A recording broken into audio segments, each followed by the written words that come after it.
Hello, everybody. Welcome back once again. It is Malmolian, also known as Malmo, on my social medias, and I have a treat for you today. Now, it's the very first episode of a series I like to call Retro-Spective, where we will look and take at past champions' deck profiles and get their perspective on it. You know, things about what they were running, why they chose it, what was going on in the meta during that time. My guest today is the illustrious Tim Keefe. Tim, how are you doing, buddy? We're doing all right. Got a little Wednesday night recording ahead of some webcam weeklies for you, some baseball for me.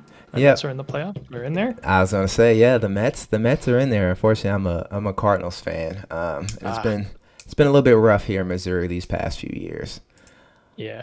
So I need to get the decks pulled up. I just realized that here during all the prelim stuff, I didn't actually pull the decks up. So that'll take no time though.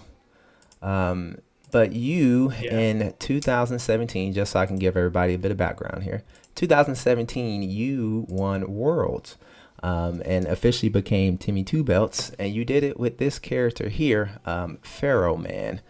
What was the choice for Pharaoh Man? Was it a meta call just as a Tim character? What was going on? Why Pharaoh Man for Worlds? Yeah. So this deck is very much a creature of its meta, 100%. So I had actually kind of gone on a bit of a hiatus from the game around like mid 2015 to mid 2016, give or take. Mm-hmm. It was because I had been helping out and pitching in on design. So when that ended, it was like, okay, well, I'm still not going to be able to play in big events for a little while. I'm kind of isolated out in Connecticut. I actually sold my collection, and Oh wow. because I just wasn't going to be able to play for a while. I knew it was going to be a couple of years, and I would just go I knew I wasn't quitting the game, but I was just going to go rebuy cards as I needed them, right? Mm-hmm. And the two decks I held on to were a funny little Shenko list and a Pharaoh Man, actually. That's not why I wound up playing him here, but it was kind of a funny coincidence that I had at least some of the cards for the deck just from the one that I kept around. But I had a chance. I went to the 2016 Nationals, kind of borrowed a deck, kind of bombed out. Didn't really have too much of a thumb on the pulse of the format. The deck I was playing wasn't actually very good. It's kind of a magical Christmas land deck where you're just trying to hope to draw just the right things to do Right. your thing and pop off. But I got to be there, right? And I got to observe the format and see what was going on and see what people were playing and watch a lot of matches. And that meta was an insane aggro meta, to put it lightly. There was a Ryu deck and a Napalm deck and some Felicia decks, and Phil Birch won that event with a one-check Jiffany Jamber deck. And all of these decks were just trying to rip your face off as soon as possible, pretty much. Just lots of attacks, very early in the game, unreasonable numbers of attacks for the time anyway. Right. And, so, going into the next season, into the spring, I was going to be able to get out to a couple of PTCs. That was the old version of regionals, obviously generally much smaller. We're talking like 20 to 50 people, Mm-hmm. something like that. And I was thinking about what I wanted to play. And you have to remember at the time, diversity rule was in effect. So you're not allowed to you could play just what's known and popular, but you're rewarded for finding something that's not so much on the radar. Right. And I wasn't going to play one of those like steamroll, try to rip people's face off aggro decks anyway. It's not quite my style. I do like to play aggressive decks, but I like to block too. Mm-hmm. Yeah. And So also, sorry, go ahead. I'm sorry. So let's back up just a moment because I was introduced in the game. It was the 2022 Learn to Play event at Gen Con. So when I hopped in, Crimson Rampage was just new. So talk to me about this diversity rule. That's the first time I've ever heard about that. Oh, okay. So the rule was that when they cut to top cuts, usually top 8, sometimes the top 16, Mm-hmm. they would only allow one copy of each character. So Whoa. if you were the second best Ryu, you could be the third seed, you're out of top cuts. What? Yes. And That's crazy. yes, so there are pros and cons to this. The cons are very obvious. This is kind of a ridiculous rule, right? You're Mm-hmm. very often eliminating people from top cuts for being, the second best person playing some popular deck, and sometimes people playing unpopular decks, like 3 people would show up to the event with the same off the radar thing, and 2 of them would get diversified, right? Right. So there's a lot of silly stuff happened with like scoop ins and things like that. People who were at the top tables but they knew they were getting diversified would just scoop their last round, etc., etc. But it also meant that when you went to an event, you were hard guaranteed to face a lot of random brews, right? Yeah. You had to worry about what the top tables meta was going to look like, but you also had to be able to handle kind of whatever you might show up at an event and face. Right, right. And then I've also heard, talking from the UFS vets as well, that those PTCs, like, they were small, but those were like Shark Tanks. Like, they it was the same. Yeah, the same few dozen like traveling players that were going to these things that were generally, 30 of the top 50 players or whatever were going to be at all these events, and that was going to be 3/4 of the field, that kind of stuff. So yeah, they were pretty tough. So, when I was looking at the top cut lists for that nationals, my eyes were drawn to Dave Wagner's list, which was, I believe, a fire deck running on his own character, and he was doing a lot of stuff that I'm not doing here.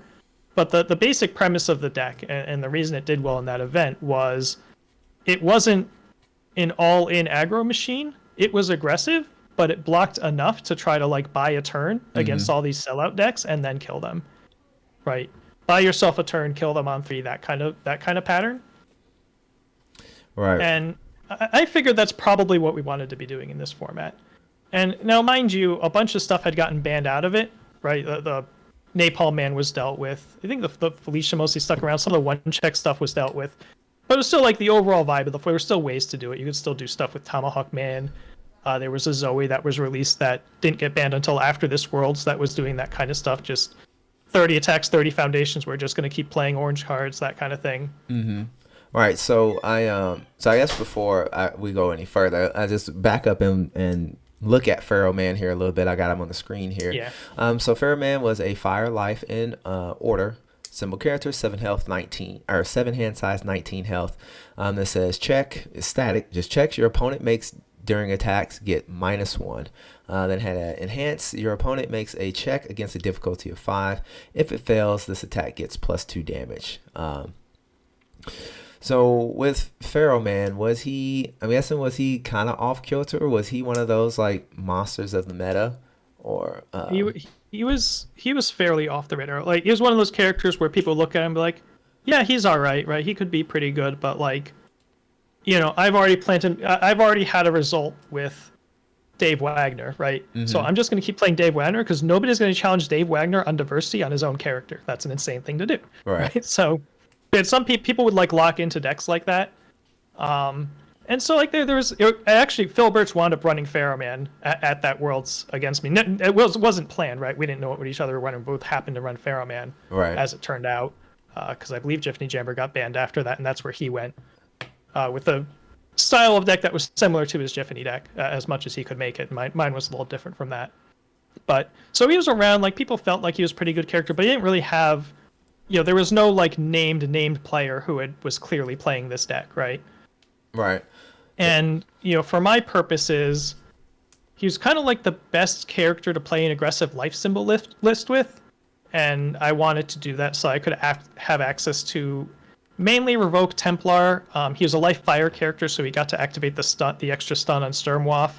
And that was kind of where I decided I wanted to be running those as sort of core cards to, try to make this work, to have a good offense for the time. And also some defensive tricks I could play. Right, yeah. It's just, again, like I said, I'm just reading this. I'm just like, man, this man has vile seizing on his face. And then with the static of it's already getting -1, you essentially are just saying enhance +2 damage. But let's roll into that. You were talking about like the key cards. Oh, go ahead. I'm sorry.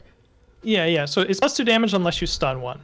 So, any good Pharaoh Man deck that was trying to like use Pharaoh Man effect, you wanted to have some stun in there, because the idea was if you can get them all the way committed out, now you have +2 damage on everything and effectively +1 speed.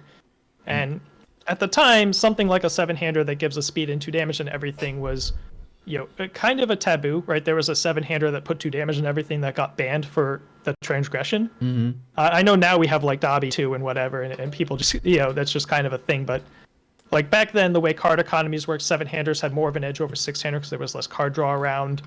So the seven-handers that just put 2 damage and everything was really, really good. And so Pharaoh Man decks were generally trying to get some stun off to try to get to that point. Got you. And then now, Tim, I know everybody does it different. Like I know when I build characters, I start my character and then I go straight into the attack lineup, and then I build everything out from there. How do you go about deck building? And then however you go, that's how we'll start going through this deck. Yeah, that was pretty much it. I knew the start of my deck was Pharaoh Man, Iron Knuckle, and Sturmwaff for sure. Okay. Well, let's start with that then. Iron Knuckle here is 4/3 +1 high block. That's something else I noticed when I put this list together. The block mods on this deck is insane. Yes. But it's punch tech weapon. If your opponent blocks this attack, seal their block, and that's just a static. And then we had enhance. This attack gets +1/+1 for each character card in your staging area. So I assume if it's like the rules are now, this is essentially always a 5/5. Am I right? Yep. It's a 5/5. It has tech and weapon, which we'll get to in a moment. Has a great block. 4 difficulty 5/5 was certain. It's above rate now. It was above rate then. And the little seal on block is relevant sometimes, right? People would have breaker blocks or things they wanted to queue up triggers on, and they don't get to use those against Iron Knuckle. Got you. All right. Then next we had Sturmwaff, which was insane to me because it's a 3 diff attack with a +0 block mod. Yes. That's wild to me.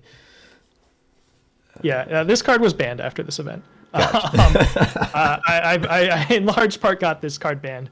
Not necessarily, rightfully so at the time. There was a period towards the tail end where it was still would have been legal and just wasn't that much of a power difference anymore that we lobbied to get it taken off the ban list, and that's why it's not on the retro ban list. Got you. I believe. I hope it's not. It's not. It's not. Anyway, yeah. At the time, this was very silly. So it's a 3 difficulty. Effectively, it gets a speed for each weapon and a damage for each tech, including itself. So it's a 3 difficulty, 4 high, 4 stun 1. Yeah, that's in this insane. character. Yeah. And if you have an Iron Knuckle before it, it's a 3 difficulty, 5 high, 5 stun 1. Oh, because it has the tech in the. So we're doing Jiro things before Jiro existed, almost. Yeah, a little bit. So those 2 cards were sort of the bread and butter of the offense, just relatively low difficulty, pretty good stats. You get a little stun in there, little disruption with the Iron Knuckle, and great block mods on them, which is everything I wanted to be doing. Right, I wanted to be able to attack pretty capably, pretty early on, and also block really well. Right, because I don't see it necessarily, when I kind of glanced over the deck, I didn't see a ton of like speed hate, but when you have block mods of 0 and 1, who needs speed reduction, right? Yeah, the speed game was not the same back then. Mm-hmm. You would see some, there wasn't like characters that were slamming speed on everything outside of Felicia, like weren't that common. We had Dust in the Wind for those cases, but yeah, by and large, the order of the day was playing, 7 or 8 attacks instead of playing like 4 really fast ones. Right. So everybody was essentially like a string character. We didn't find those like 15/15s. That wasn't a common thing back during that time. Yeah, at least out of the like aggressive decks, Gotcha. Right? The more defensive decks, they were still Novose decks were still around trying to make giant, 20 speed for your life total Novoses, right? But for the most part, the format was relatively light on speed boosting and more of a quantity thing. Got you. The next attack we have is the Death Valley Facepaint. You were running 3 copies of this card. It's a 5/3 +2 mid bot, 3 mid for 5. Says stun 1 and throw. Enhance. If this attack deals less than its printed damage, gain 2 vitality and commit 1 foundation in your opponent's staging area. Yeah, it's just a great poke, a good opener.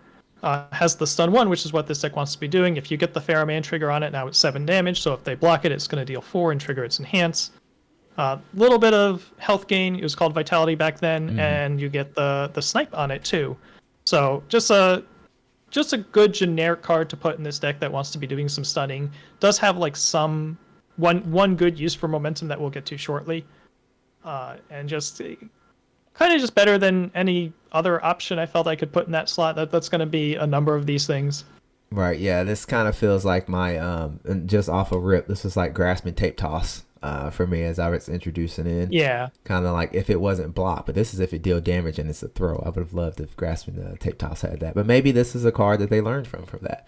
Yeah, and sometimes we had 8,000 degrees in this deck. Sometimes if we really needed the snipe, we had a way to give this -1 damage and just ship it for 4. Got you. That was the other thing. Yeah. Next up is the ultra rare, which I assume back then ultra rares are still really important to the decks, and it's a Pharaoh Wave, a 6 diff 2 check, +1 high block, 5 mid for 7, breaker 1 and range. Enhance. Your opponent makes a check against a difficulty of 6. If it fails, draw 2.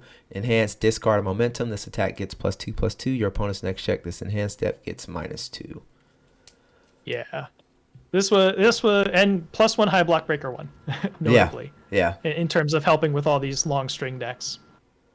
A number of them were trying to play some strings of high attacks in particular. But yeah, this just, this is a card I rewatched there was an interview video on this deck, which is how we were able to reconstruct this. Yep. I originally played it too, so I first built this deck to bring to a couple like PTCs and similar type events, and then I kind of iterated on it until Worlds. I like Swiss champed one of those events. I think I just missed top cuts in another one. So Pharaoh Wave was really 2. It went up to 3 just because even if you don't have a momentum in Pharaoh Man, this is probably going to draw you 2 cards and set you up pretty good for whatever you want to do for the rest. Even if you're just poking with it, right? You just get up to be a 9 hand size this round. You get a lot of options in terms of building and holding blocks and things like that. And if you do have the momentum, it's just a gigantic 7 mid for 9. If you want to use the -2 to make sure that your Pharaoh Man goes off, it's a 7 mid for 11. You could use the -2 to make sure that the draw 2 goes off. If they, whatever order you want to do it, if they want to stun themselves for that, that's fine. It just opens people up. If they block it, they're going to be very open. If they take it, they just took 9 or 11 damage. Right, and then this is how I know that it's a good 2 check. Like I've looked and seen that it was a 2 check, but I don't even care. Like that's how you know like a card is worth its 2 CC. Yeah. Where you're just like, I don't care that it's a 6 diff. I don't care that it's a 2 CC. What this does makes it absolutely worth it the entire time.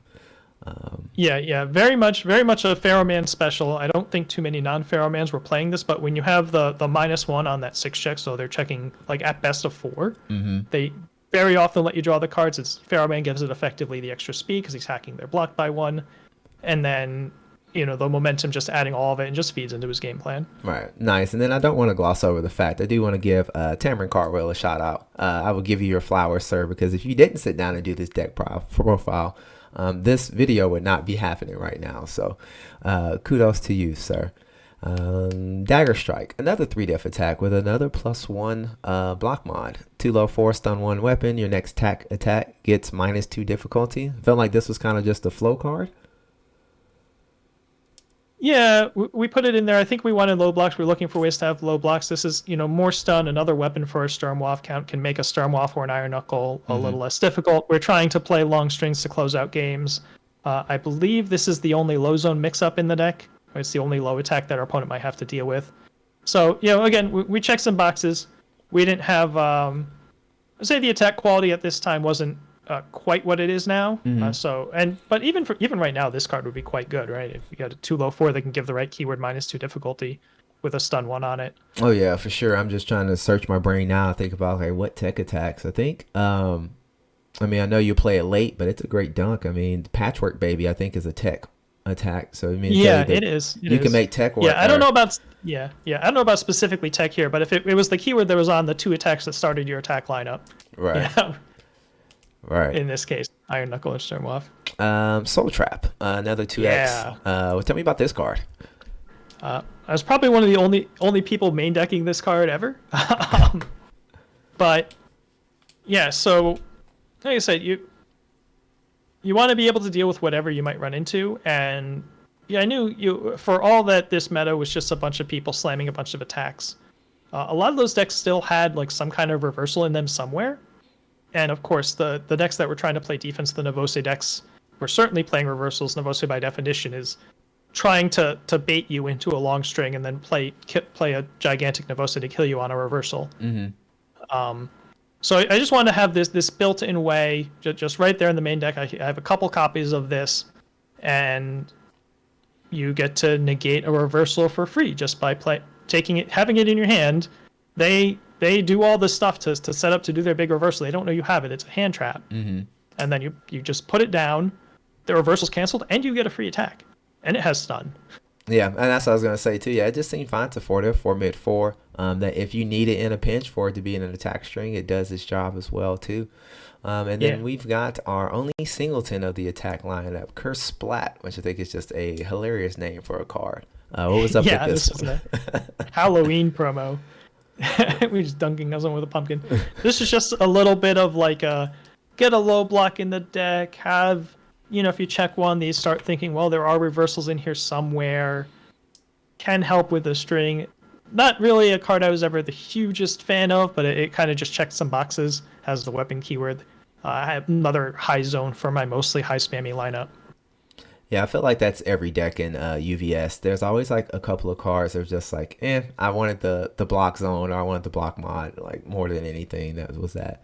Let's go over to the foundations. I want to talk about the actions last, if that's all right with you. Yeah. All right. So up first here, I've got the 4X of Quick and Precise. Was this one of the staples for the deck, or? It's funny. This wasn't that hot of a card at the time. Mm-hmm. Nowadays, we look at that and say, "Oh, snack time," and that card got banned. Yeah. This wasn't that frequently played. I think it was mostly a symbols thing. Mm-hmm. I want to say, or again, there wasn't as much card draw at the time, so this was a bit steeper of the cost. But yeah, it's everything this deck is doing, right? We want to get their stage sideways. That is what we are trying to do, over the course of our attack string, and this is just right in line with that. Right. Young Mercenary, which I want to interject here. This is by far one of my favorite cards, as I have discovered looking into retro. This is by far one of my favorite foundations that I've seen by far. Yes, it is.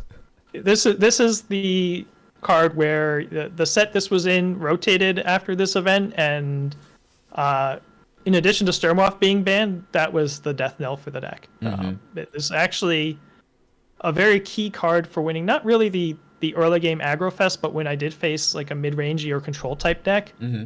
This got the extra stun to get over the top. And if you got them all the way out, you could use this to take out their character, and then you're really in business. Yeah, because I love Master Drunken Fighting. In almost any deck I have that symbol, I run it as a 4X of, and I was just like, and that's the first thing I checked to see if they shared symbols, because I was like, okay, I'm going to run a retro deck where I'm running 4 copies of Young Mercenary and 4 copies of Master Drunken Fighting. And nice. Just have a good time. But no, that was not to be. Well, I mean, they share fire, but I haven't found a fire character that I really wanted to do that with. Yeah, it's very similar to Frozen these days. Yeah. But Deadlock was not a concept at this time. Right. Notably. I think there was like a couple cards that had the early ideas of Deadlock on them, so this wasn't a like Frozen style, I need a way to destroy my foundations. This was just, I need a way to reach for more stun if they get built out to 8, 9, 10. Right. Power Split. Yeah, we've seen the new version of this card. I'm forgetting the name off the top of my head. There's a Toga promo that is just a reprint of Power Split. Yeah, it's just a fine card. As you saw on the attacks, the only momentum outlet I have is the Pharaoh Wave, discarding 1 momentum. So this gave me an extra way to do something with my momentum. Again, more committal, right? Even more stun them out, more readying to play my extended attack strings. Yeah, pretty I think straightforward. Refreshing Slice is what I think the card we're thinking about here. Yes. Yeah. Immortal Knowledge. I see this as a 4X. Is this another? I'm going to assume like its current like deck brand is like 3 and 4Xs are kind of like what you're looking for. Like if you see those turn 1, you build them and you're like, yeah. Yeah, I don't. Spam back then just wasn't what it is now. Okay.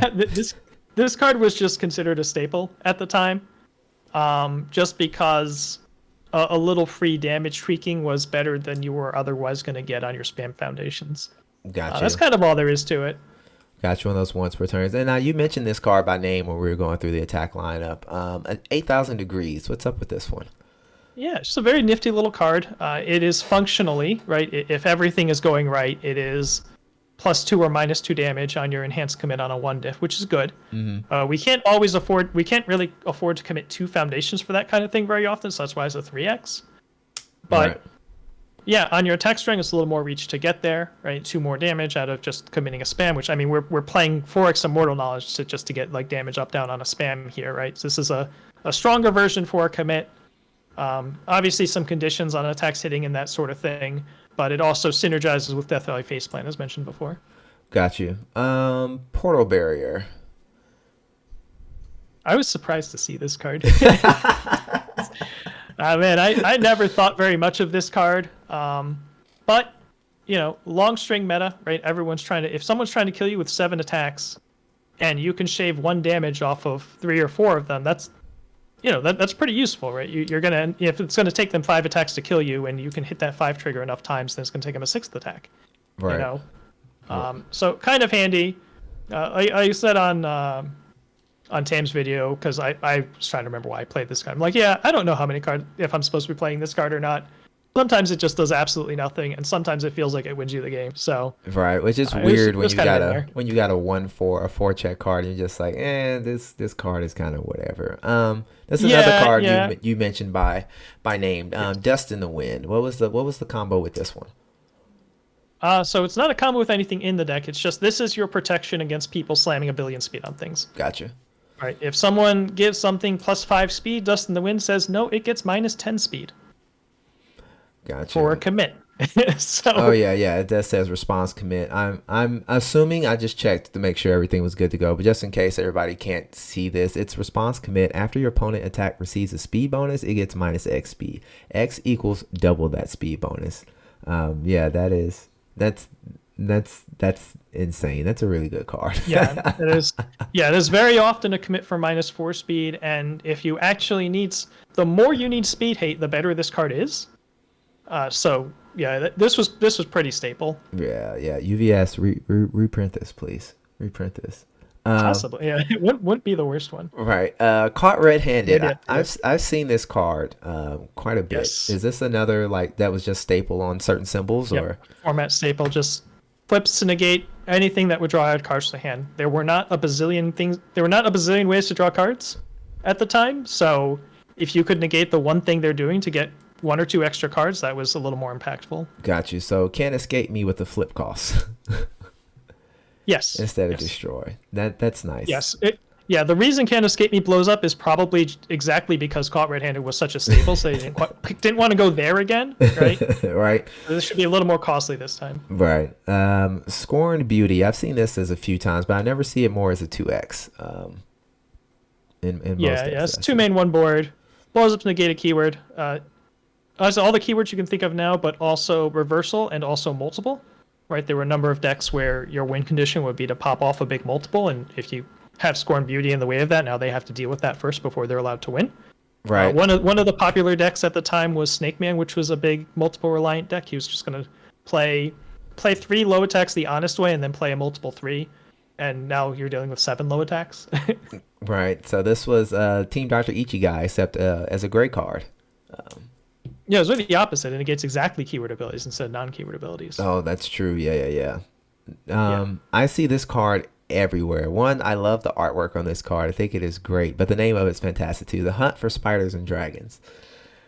Yes. This is seizing the advantage, but a foundation. And instead of giving 2 speed, it just did the thing where you play the hunt, you play an attack, you build the hunt down. You hit target flip something. If you do have to play hunt the honest way, it does come in a death or life deck for a bonus 2 burn. Right. Once you hit with something, so that's kind of handy.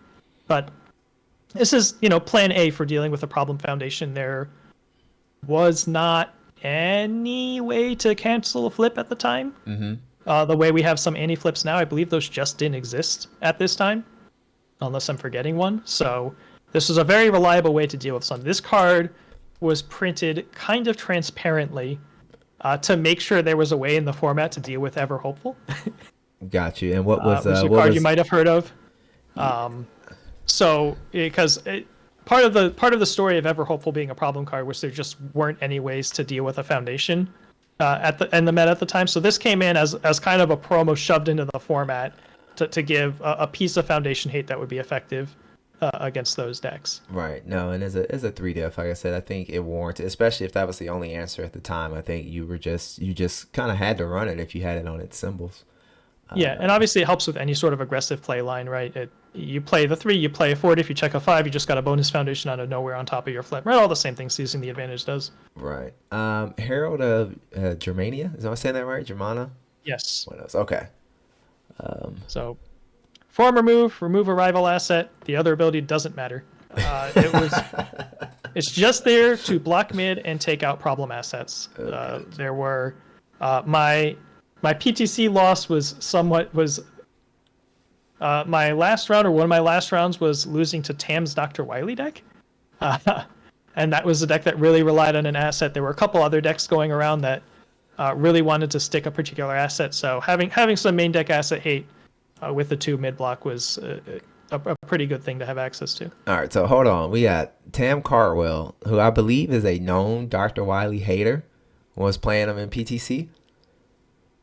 Yeah, I don't know if he's a hitter or not, but he sure beat me at a PTC with it. Okay. I'll have to go back because I can't remember. I refer to that in my video with him. All my like sideways comments about vaguely alluding to people with assets is exactly talking about how he beat me in a PTC. Yeah, no, I'm on one end as a player who likes to run assets. I'm glad this doesn't exist in current standard. And everything else is like a response cost or something like that. But just to say like, oh yeah, before I start my turn, your item box, get rid of it. Get out of here. Yeah. Now we're into our singletons. Exposition. Yeah, this is kind of a pet card of mine. Possibly nobody else ever ran it. It's a non-block. It's a 2/5 non-block. But Tenacious, before the block step, after all enhances have been played, you get to look at the state of things, look at everything that's been done, and say, I'm going to pop this to get 2 speed up or down. Whatever I need.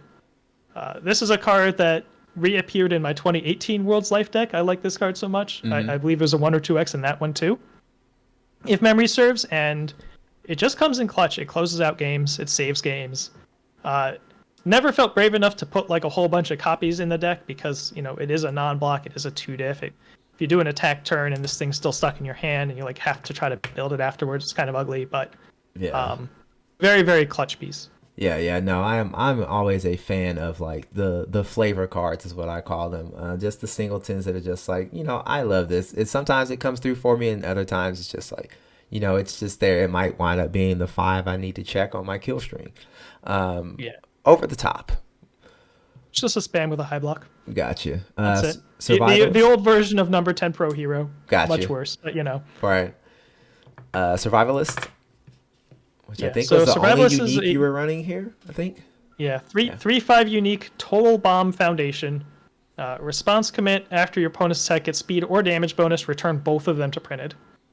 Just have it out there. Whatever it is they're trying to do, they have to either deal with this first or just accept the fact that their best pump is going to get taken out by this. Right. Yeah, that is item box on a foundation. Yes. Yep. Gotcha. Yep. Response speed item box. Yep. And then Karyugen Disciple. Yeah, this was another just like looking for high blocks that were pretty good to fit in the deck. Kind of just doing the block count math. It does, especially with Young Mercenary possibly taking my foundation count down a little bit, I can turn it into E-commit for 2/2 very often. Yeah. So a nice little stat stick foundation, aggressive deck, stats good. Right. Has the high block, just kind of filling a little bit of math there. Right. All right. Let's talk about these actions. A card that I have heard nonstop of from any UFS player I had, Revoke. Yes. For anybody who's played this game, you can just read this card and understand why it's absolutely insane. But go ahead and let me know what was going on with this deck here. Yeah. So response from hand, 0 difficulty. Response remove basically. After your opponent plays an enhance, cancel it. Any enhance. Doesn't matter what it costs. Doesn't matter what they paid for it. Doesn't matter what it's doing. No restrictions. If it's an enhance, you have this in your hand. The enhance gets canceled.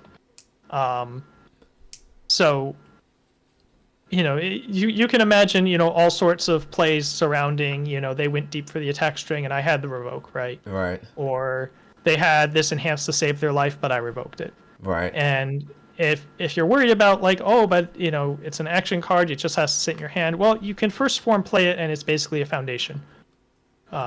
You play it out, your foundations get -1 difficulty for the rest of the turn, so it doesn't count as progressive when you're building out. It's basically a spam in terms of your early build turns, and then it just builds as a face-down foundation. So it doesn't block, but it's hard to have it get stuck in your hand unless you choose to leave it there. Right.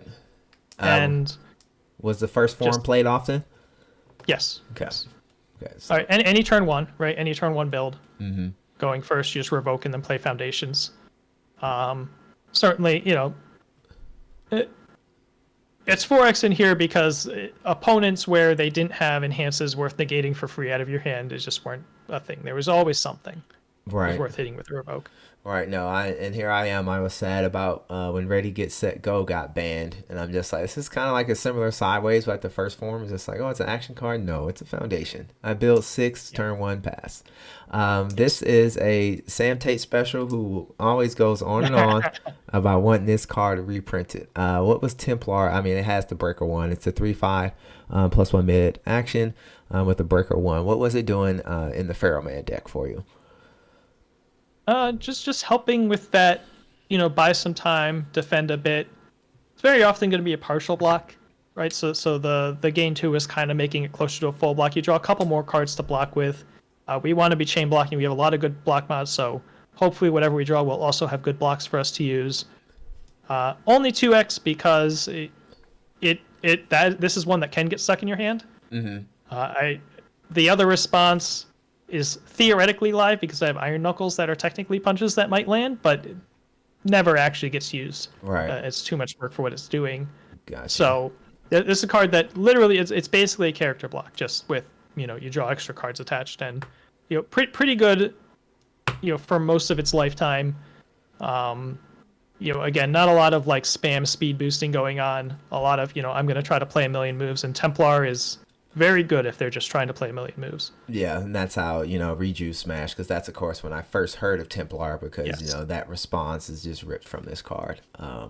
Yes. And yeah, no, I enjoy like looking and seeing some of these cards like this. I will say that the art was definitely fantastic. I mean, we have good art now, but there's just some cards, especially Red Horizon. It seems there was just very good artwork on the cards there. This one not over yet. I've also heard that this is a personal favorite of yours as well too. Was it one of those pet cards you put in the deck, or did this put in work for you?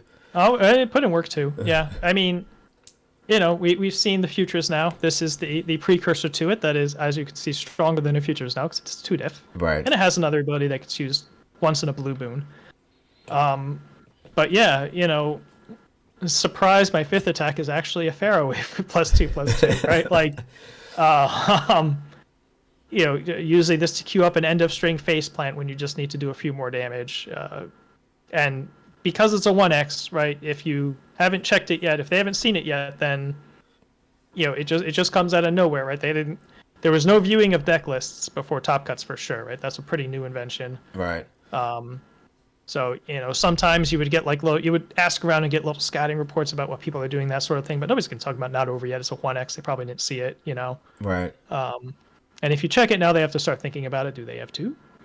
Yeah. That's always one of why I those love that. That was a instant explosive release for me when I ran it for a long time. A lot of times I ran that card as a 1x, but it's just one of those cards that just sits in the back of your rival's mind. It's just like, God dang it, does he have another one? Do I have to block every first attack now? Right. I have a question. I was trying to look it up here and see. I'm assuming the sideboard was 8 cards at the time. Yes. Okay. Yes. I forget when exactly it became 10, but it was 8 for most of the game's history until 2019 or something like that. Got you. And then I do see like the standard of it's just an extra copy of most of the cards that are already in the main extra board. copy of all the techie cards. Yeah, and then 2 Hauruken. Yeah. What was when was this coming in?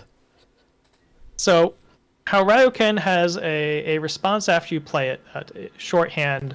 So after you play it as a 6-diff or block with the +1 mid, cards cannot leave discard piles or be played from them for the rest of the turn. This card was aimed at something that was either banned or rotated by the time this event happened. I think rotated technically, but at the time the way the multiple keyword used to work was the momentum would go to your discard pile and then it would go to your card pool. So Hauruken also stopped multiple from going off. So if you're facing a multiple base deck, this would come in. Because if you block one of their early moves with it, now they don't get to multiple you out to kill you anymore. And you would always run into this or that that's doing some sort of tutoring or discard pile shenanigans. I faced a Dimitri in the top cuts of this event. He was a discard pile, fetch stuff from their character kind of a a stronger version of the Kamui Woods that we have now. Got you. And in and of itself, if you do need to play it as an attack, it's a 6 diff, but it sure is 5 high 7. Yeah. And if you're at max health, you get to draw a couple cards. That's pretty cool. Yeah. No, I looked at this and I was just like, boy, I would love this card as a silver bullet for Rodan and every other combined firepower deck in the whole. Yes. Now this is by effects, so they can still remove his costs all they want. Right. Yeah. Unfortunately, but yes. Yeah, it's something similar along the lines of that.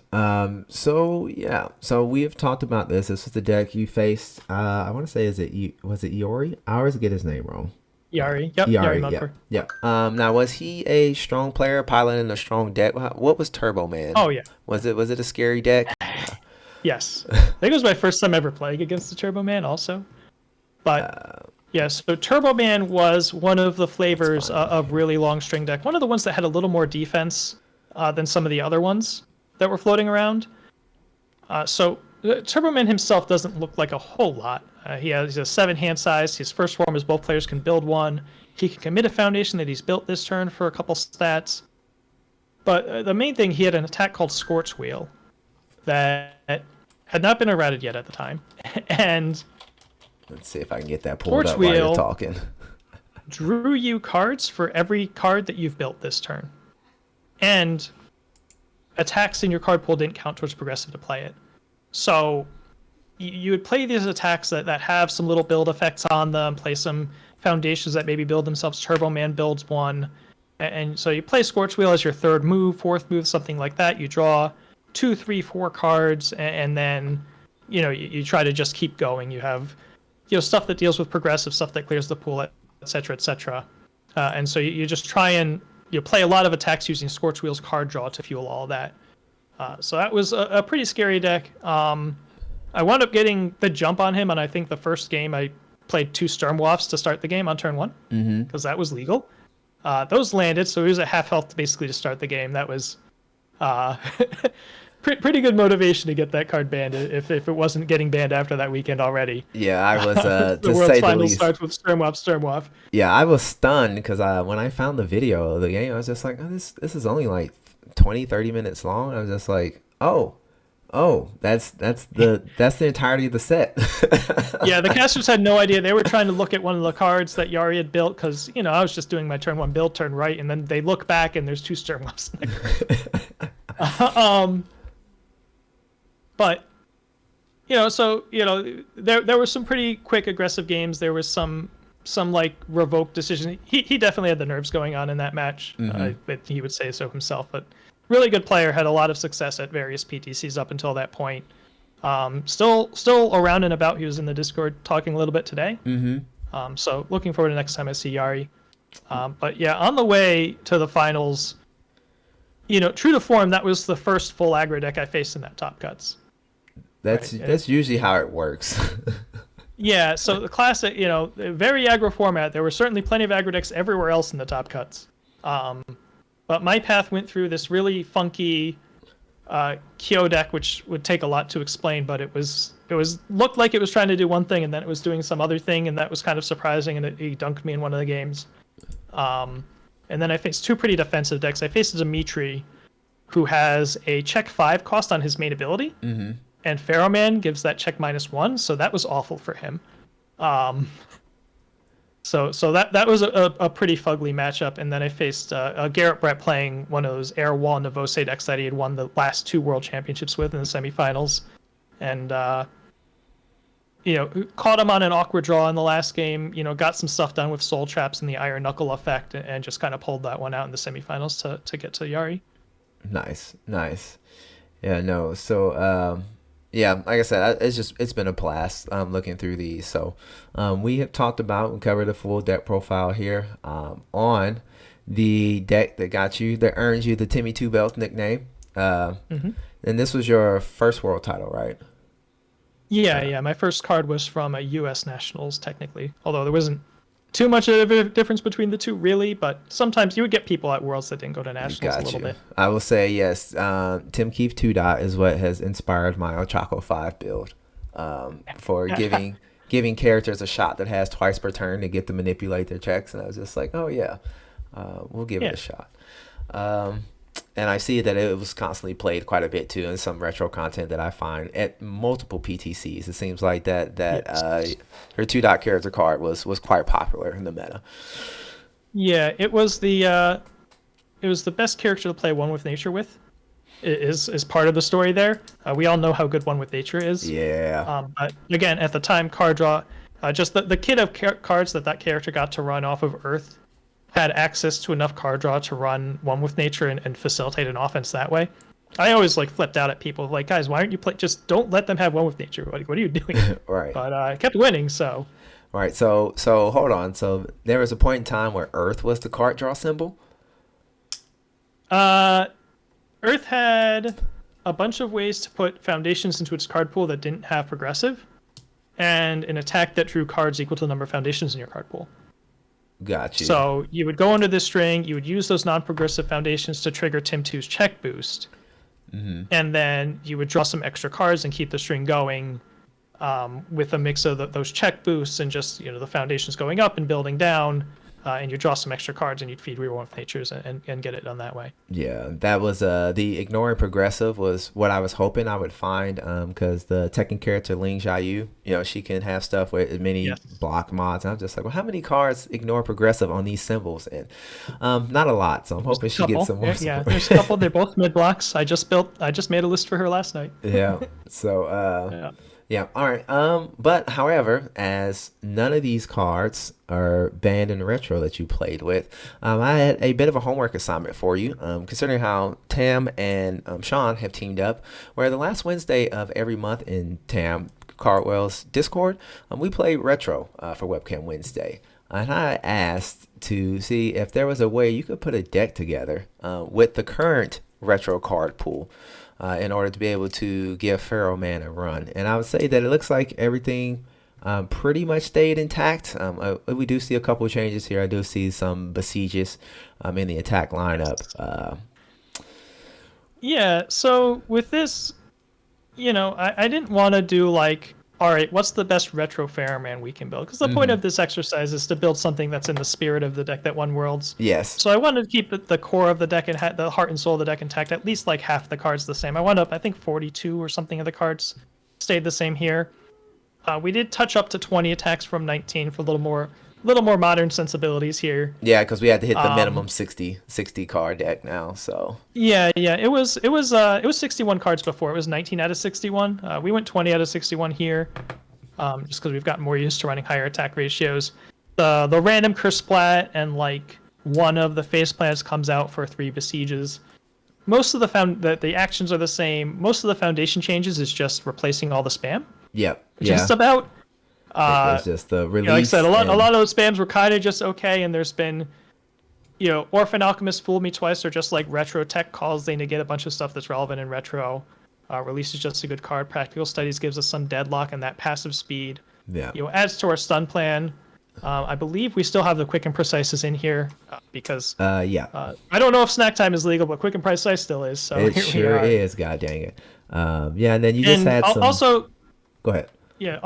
part of what I wanted to do here was to try to make it budget friendly, right? If somebody actually wanted to build this, so the Hal Ryokens aren't there, the Caught Red-Handeds aren't there because those are kind of unobtainable, and maybe not quite as good in the current format.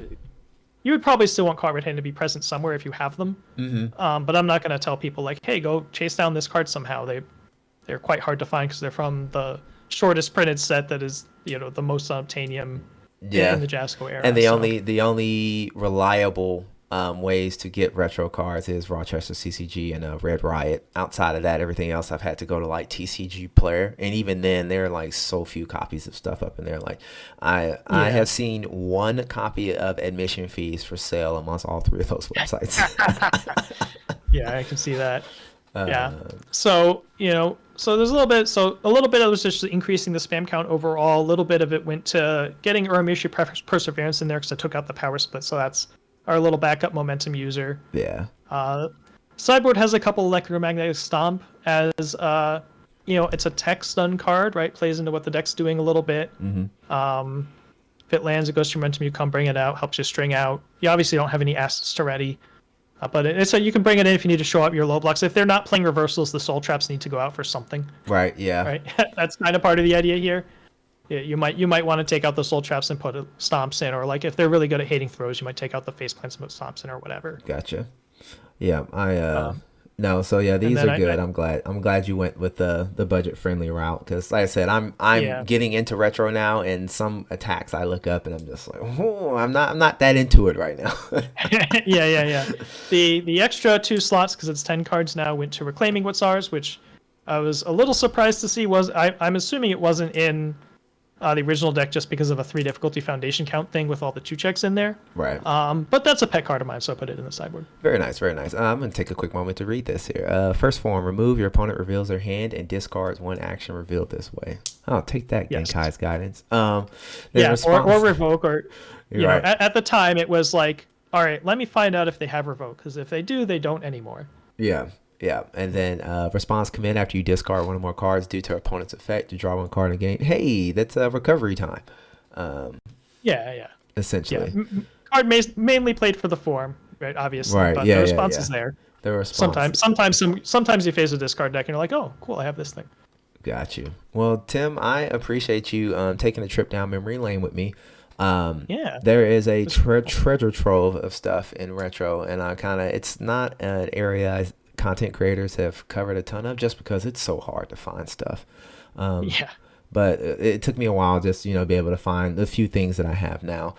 So former champions, Nats, Worlds, all you guys, if you guys are still like active in the Discord or like semi-active, please, I would love for you to reach out to me. I would love to continue doing more of these, especially if you have your deck profiles, just to kind of like bring some history, like document some of the game, what stuff was going on then, and then of course what we can kind of like get a taste or a feel of now, in the current with the current retro pool, because I'm hoping eventually, like how last year's Nats we had a retro tournament, which I think would be fun, but I think it could have had an even more larger turnout than it did, because there's a lot of like first time retro players that was in that tournament, I remember last year, but just to kind of have people be able to have that experience now with Tam running it at least once a month, maybe LGS is starting to pick it up, occasionally maybe they do it once a month, that whatever weekly night they decide to do a retro. I just kind of want to get it built up. This game has a rich history. It's not well documented, but again, I still think there's enough there that it's worth exploring. Yeah, this was fun. Thanks for doing this. Yeah. So, guys, that'll wrap up our video here. I'm hoping to have more of these. I'm not going to say this is a weekly or monthly series. This is kind of a as I can get deck profiles and get said person available to come along, so we can kind of talk about that time frame and what it was for. That'll be what it is. But if you did enjoy it, like, comment, subscribe, let me know. I will continue to do more retro content as well, because I will have a video dropping at the same time for this, continue my retro to standard series, where I'm taking the old Death Eraserhead build and we're slapping it on Irwin. So do be on the lookout for that video. It is a ton of fun. I've played that deck before, and it is, I love it so much. And it does not involve combined firepower or any other type of shenanigans. So outside of the couple of risky encounters I have in there, it's a very affordable deck to play. I was trying to stay in the theme of that, because that Death Eraserhead build that was running around for a while, that was like a really affordable competitive deck to play. Yeah. All right. Thanks, guys. Tim, once again, I appreciate you greatly for coming on here. And then I will catch all of you guys in the next video. Bye-bye for now.